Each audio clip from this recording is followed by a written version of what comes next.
রাজধানীতেও বিএনপির প্রার্থীরা আনুষ্ঠানিকভাবে নির্বাচনী প্রচার ও জনসংযোগ শুরু করেছেন আজ।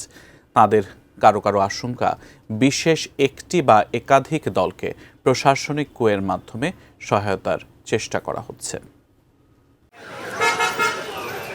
বিএনপি স্থায়ী কমিটির সদস্য ঢাকা ৮ আসনের প্রার্থী মির্জা আব্বাস নির্বাচনের প্রচার শুরু করেন পারিবারিক কবর জিয়ারতের মধ্যে দিয়ে।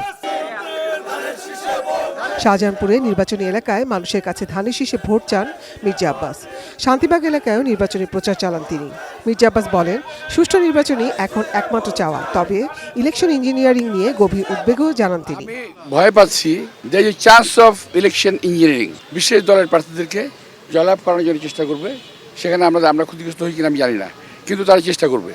নির্বাচনী বৈতরণী পার হতে কোনো ফাঁকা প্রতিশ্রুতি নয়, বরং জনগণের প্রত্যক্ষ মতামতের প্রেক্ষিতে উন্নয়ন পরিকল্পনা বাস্তবায়নের অঙ্গীকার করেন ঢাকা ১৬ আসনের ধানের শীষের প্রার্থী আমিনুল হক।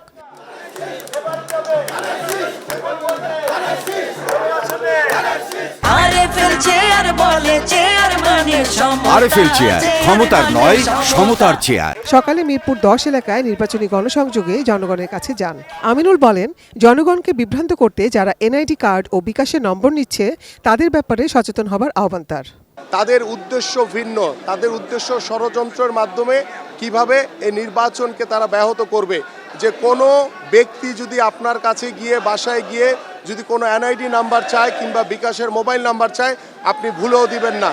বৃহস্পতিবার সকালে কোতোয়ালি থানার ৩৭ নম্বর ওয়ার্ডে নির্বাচনী প্রচার শুরু করেন ঢাকা ৬-এর বিএনপি মনোনীত প্রার্থী ইশরাক হোসেন। এলাকার সমস্যা তুলে ধরে তিনি বলেন, নির্বাচিত হলে বড় সমস্যাগুলো দ্রুততম সময়ে সমাধানে কাজ করা হবে। জনগণের অধিকার ও ভোটাধিকার নিয়ে কোনো আপোষ হবে না বলেও জানান তিনি। যত যাই হোক, স্বাধীন বাংলাদেশের এবং বাংলাদেশের যে কোনো জাতীয় স্বার্থে কোনো ধরনের আপোষ করব না। মানুষের অধিকার প্রতিষ্ঠা ও সেবার অঙ্গীকার করে শ্যামপুর লাল মসজিদে দোয়া ও মোনাজাতের মধ্য দিয়ে ত্রয়োদশ জাতীয় সংসদ নির্বাচনের প্রচার শুরু করেন ঢাকা ৪ আসনের ধানের শীষের প্রার্থী তানভীর আহমেদ রবিন। দলের নেতাকর্মীরাও শ্যামপুর এলাকায় প্রচারে অংশ নেন। Nazia Afrin, ATN news, Dhaka.